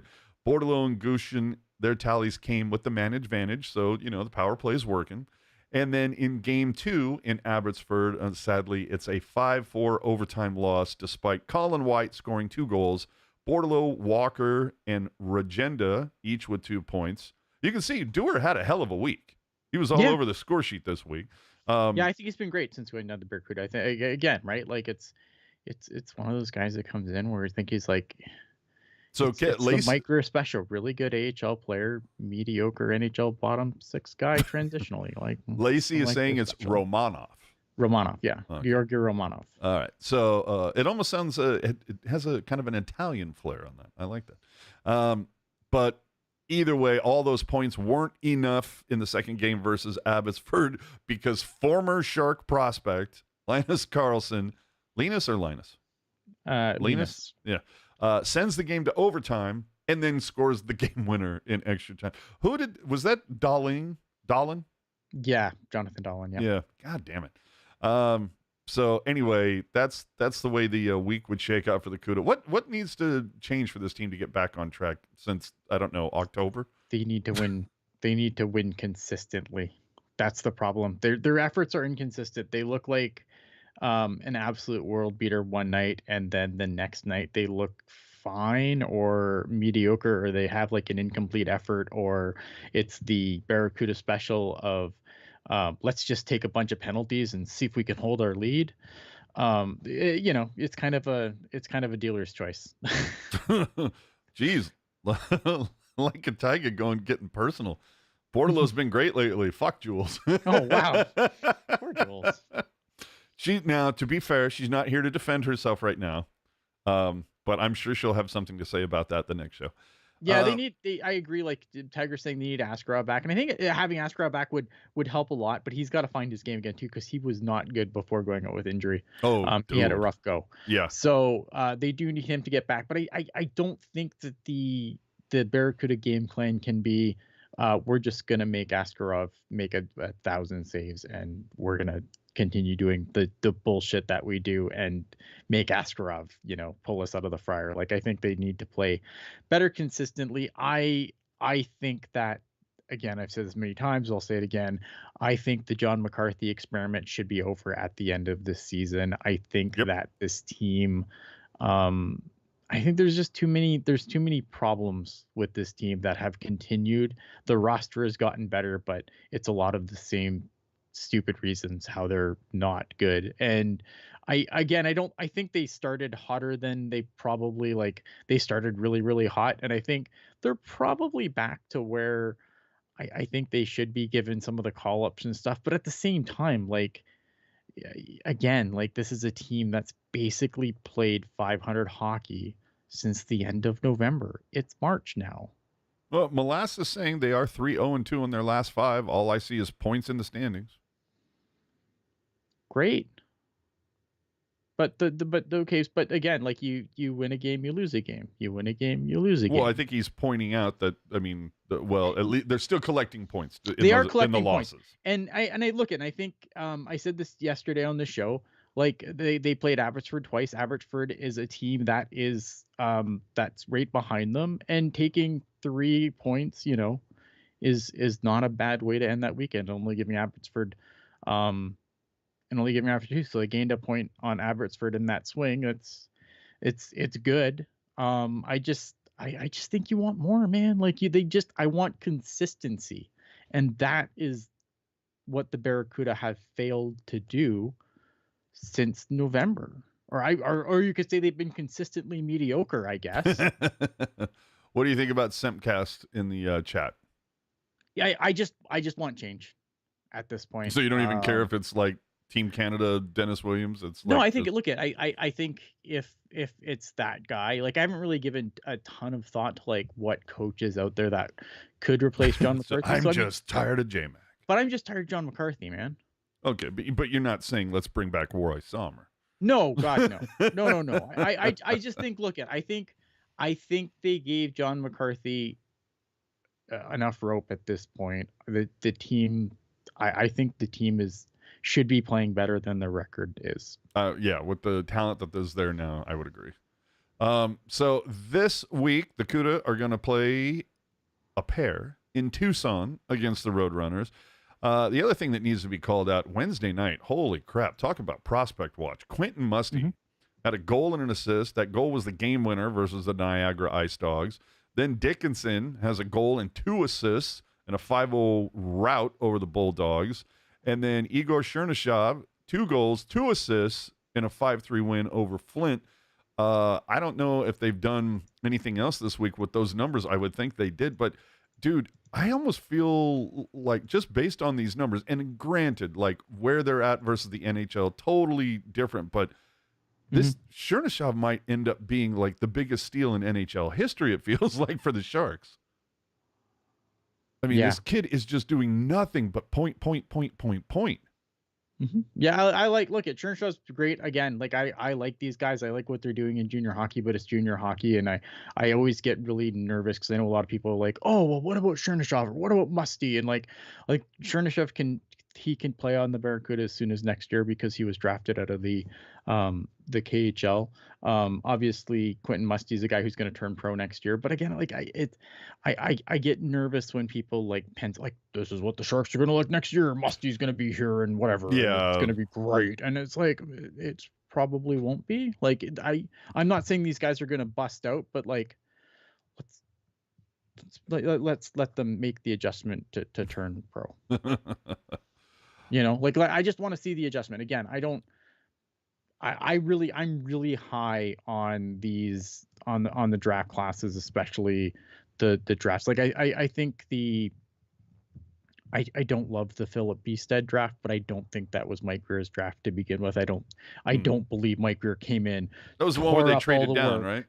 Yeah. I don't believe Mike Greer came in and tore up all the work a week before the draft. Said this is what we're doing. I think that was still the previous regime's draft class, but I think since then, I think they've drafted really well. But again, I've been excited about a lot of draft classes. I was going to say have it stand out. It's like I remember Merkley, I remember Mueller, I remember Goldobin. Hello, even go back to Ty Wissert. Like I remember some guys that were taken very high up, had a lot of talk about him, and and I get it. You can make the the argument that it's, well, Ty Wissert led to the Sharks getting Dan Boyle, so that that's a net gain, and okay, that's great. It is great. They also could have. I was going to say they also could have taken Brent Burns instead of who was it, Torrey Mitchell or somebody. Like I forget that I forget who they took. But it was above Brent Burns, and then you ended up trading for Brent. So anyway, my point being is like these kids, they can tear it up all they want at the lower levels. Show me that in the NHL, then I'm going to be going, oh, yeah. Because like I've said, 65 picks over 10 years, and only one of them is still here. So coming up this week, the Sharks will continue their longest homestand of the season. Oddly includes 2 4-day breaks. That's so weird, dude. But anyway, this week they're going to host the Preds, the Blackhawks, and the Caps. Despite signing a couple massive free agents in the offseason, the season for the Preds continues to be horrible. Dude, 30th in the league. The last time I looked, they keep, bouncing between 29th and 30th because them and Buffalo can't decide who wants to, pull the brass ring there. But then the Sharks will follow that game up with a match against the 31st team in the league. And I expect this to be a sellout for Team Teal because it's going to be the first time where Bedard and Celebrini will happen. Now, then we have the Caps visiting on Saturday. OV, I believe, now 9 goals 9 away goals, yes. from 9 goals tying. from breaking. No, from breaking. Oh, from break? Really? Yes. Oh, okay. So now, that being said, the Caps are playing all 3 Cali teams this week. Earlier today, it was Seattle, yes?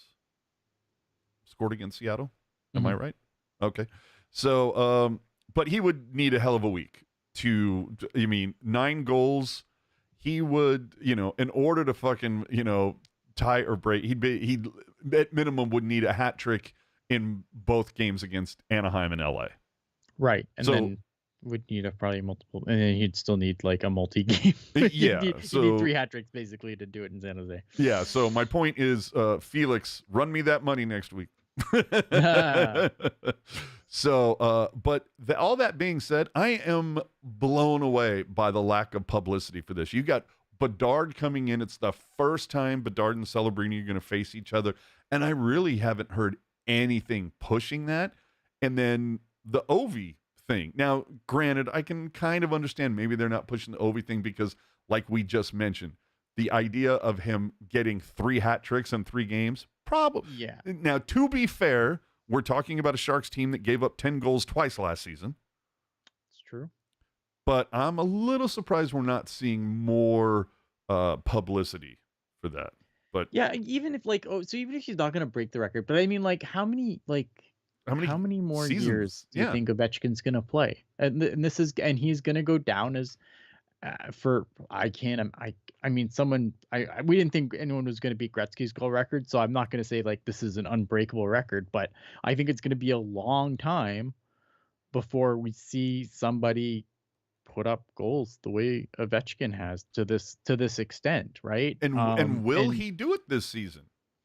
He might. I was going to say, I think he could. Basically, he needs to score a goal every other game. Yeah, and which he's perfectly capable of. Yeah, I mean, like, I can't imagine like not wanting to come out and see a guy who's going to be, who's going to go down as one of the greatest goal scorers of all time, and you don't want to say, hey, come watch this guy. Like even come watch the Sharks play this guy. Even. Yeah. What are we doing? Right, and let's be honest, probably the. On record, when it comes to guys who celebrated their time with the cup, you're going to have a hard time beating what Ovechkin pulled off. Like, he wouldn't let that thing go. Dude. Like, he's swimming in fountains with the thing. Yeah. I mean, that dude, nobody partied harder from a cup win than Alex Ovechkin. I'm just saying. Yeah. And Lacey saying, that's why I want to go next Saturday. It's one of his last 100%. visits to San Jose. Yeah. Yeah, I mean, like he's gonna come to town, even if he plays, let's say he plays 3 more seasons. Well, that's only 3 more trips to San Jose. Yeah, I'm gonna have to go to I already have tickets for the game on Thursday because I wanted to see the first time, Celebrini and Bedard go at it. But that's I think that's the last thing we need to talk about before we get out of here is where are we at points wise and like games left and everything, because how huge is that game going to be, the Sharks versus Chicago? How far ahead points wise is Chicago right now? I don't have the numbers in front of me. Give me a second. I do have it in front of me. Let me just open the right tab. The Blackhawks have 49 points. The Sharks have 43. So that is 6 points. 6 points. So, I mean, I don't want to say you let the Blackhawks win, of course, but that would be, that's a huge 4-point swing right there. Mm-hmm. That 100%. is huge in a way to get. I wouldn't be surprised if the guy holding the Publishers Clearinghouse check for the officials is next to a guy that says, just lose this one. Yeah. And Puck also pointing out that Chicago does have a game in hand. Okay. So, and hopefully that's, and if I remember correctly, I think Chicago has a slightly tougher schedule. Yeah, I'd Yeah. have to look. I but, mean, you would I think. feel like the schedule sucks no matter who you are. If you're Chicago or San Jose, that your schedule is not easy regardless. Yeah, but like if you're the Sharks and you see Anaheim and Chicago and Nashville and it's a little different than playing in the division that has Winnipeg and Dallas but you know what I mean? Yeah. So either way, it's a big game. Burge saying the Sharks can be eliminated by next weekend. I mean, I feel like we all thought they were eliminated by like game They've been 2. eliminated since October. Yeah, I feel like that's probably where we're at. But anywho, So they play so the Avs, just to give an idea of their upcoming schedule, or the Hawks. They have the Avalanche, they play the Sharks, then it's Vancouver, then Seattle, and then it gets a little ugly. No, not really. It's fine. Seattle, LA, St. Louis, Philly, Jersey, Vegas, Utah. I mean, it's I don't think it's not like a murderer's gauntlet. I don't think they have like a brutal schedule here. Colorado again, Washington, Pittsburgh, Boston, Winnipeg, Montreal, Ottawa. It's not, I don't know. It's not a murderer's gauntlet by any stretch. no. But hold on, Simcast saying like their goalie yard sailed in Chicago to get Bedard. Remember that? No, I don't. What are we talking about? What am I missing? I don't Sorry? know. I don't know. Simcast said like their goalie yard sailed in Chicago to get Bedard. Remember that? Yes, they did. Okay. Anyone who made a save, get the fuck out. Oh, okay. You're right. So, and then, I mean, as it gets closer, I'm sure we'll talk about it more. But if in fact the Sharks do end up getting first overall again, no-brainer pick is Schaefer at this point. Yeah. Okay. Yeah, in my opinion.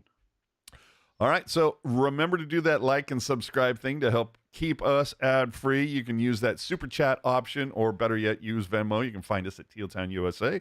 Find links to our social media, podcast apps, and more included in all the show notes. You can always find everything on tealtownusa.com. And with that, we thank you so much for joining. Again, congratulations to a guy and his dog for winning the prize pack. And don't think that we're not going to do at least one more prize pack before we finish out the season. So keep your eyes out for that. And with that, we're an hour ahead now, so the sun is going to stay out a little longer. We appreciate that. It's fun. So enjoy the rest of your weekend. Good night, and have a pleasant tomorrow.